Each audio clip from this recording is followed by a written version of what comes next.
माना है। अब मालूम हो जाएगा कि जनाब अली पहले तो इसके बारे चंद बातें गौर तलब थी, यानी इसको पहले क्यों पढ़ते हैं तिलावत से पहले, और इसकी तफसीर, और तीसरी चीज़ थी इसके फ़ायदे।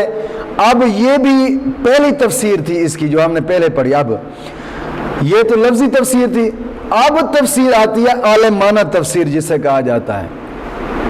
वो ये आलमाना तफसीर इसकी ये होगी कि दुनियावी और दीनी आफतें जनाब अली हमारी ताकत और कुदरत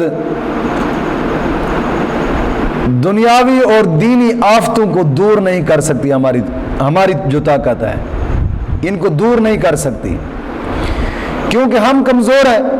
और ज़ाहिरी बात है कि जब कमज़ोर आदमी, कोई भी हो, जब कमज़ोर आदमी, तो उस पर किसी किस्म की अगर मुसीबत आन पड़े तो जनाब जी वो अपने से जो ज़्यादा जनाब जी कुव्वत वाला होता है वो उसकी पनाह लेता है। इंसान उसकी पनाह लेता है जो अपने से ज़्यादा कुव्वत वाला होता है, उसके अमान में आ जाता है। यानी जितनी बड़ी आफत होगी उतनी बड़ी कुव्वत, जितनी बड़ी आफत होगी उतनी बड़ी कुव्वत से वो पनाह लेगा। तो ज़ाहिर बात है पनाह लेना भी उसके लिए ज़रूरी हो जाता है। मामूली दुश्मन हो दुनिया के, तो मामूली दुश्मनों से जनाब अली मामूली दुश्मनों को दूर करने के लिए इंसान किसकी पनाह लेता है? थानेदार हो गए, पुलिस वाले हो गए, दुनियादार जो जनाब अली हो गए दुश्मन। ये मामूली दुश्मन है ना, इतने कोई बड़े दुश्मन नहीं है दुनियादार। तो इनकी जब ये मुसीबत आन पड़े तो फिर इंसान थानेदार की पनाह लेता है।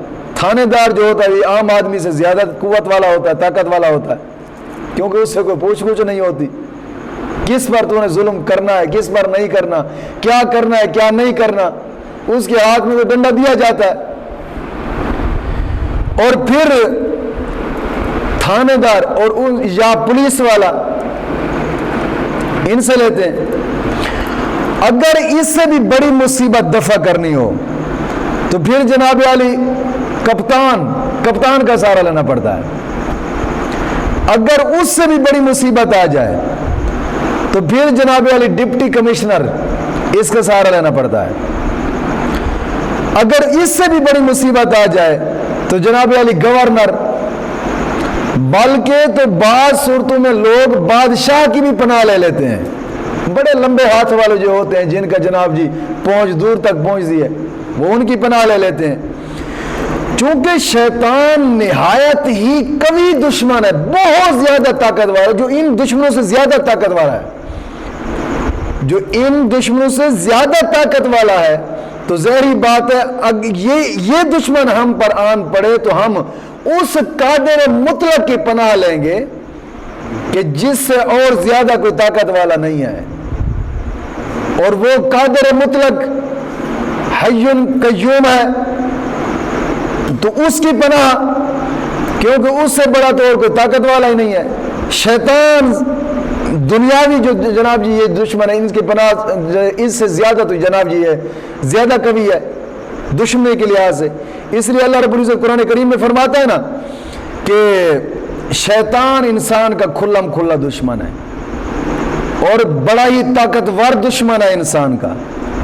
तो ज़ाहिरी बात है कि इतनी बड़ी कुव्वत वाला दुश्मन हो तो फिर पनाह भी उस कादिर मुतलक से लेनी है कि जिससे बड़ा कोई ताकत वाला ही नहीं है।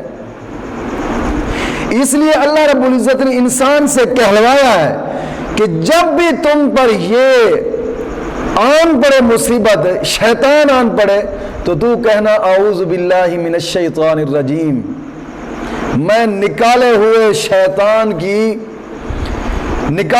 शैतान से अल्लाह की पनाह चाहता हूं। तो फिर तू ये बात कहे। और लुत्फ की बात यह है कि यहां पर यह नहीं कहा गया कि शैतान के किस धोखे से पनाह चाहता हूं, शैतान के किस धोखे से पनाह चाहता हूं, जिसमें मुतलकन कहा गया कि मैं पनाह चाहता हूं। اس میں اشارہ دیا گیا ہے کہ اس کے شیطان کے سارے وسوسوں سے پناہ چاہتا ہوں، اس کے سارے وسوسوں سے، اور اس کی ساری خباثتوں سے پناہ مانگتا ہوں، اور برے عقائد سے پناہ مانگتا ہوں، جناب علی برے اعمال سے پناہ مانگتا ہوں، اچھے کام سے باز رہنے سے اللہ کی پناہ،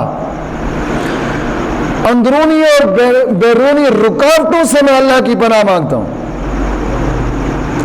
غرض کہ جو چیز اللہ سے روکے اس سے ہی اللہ کی پناہ۔ یہ تو تھی اس کی تفسیر عالمانہ۔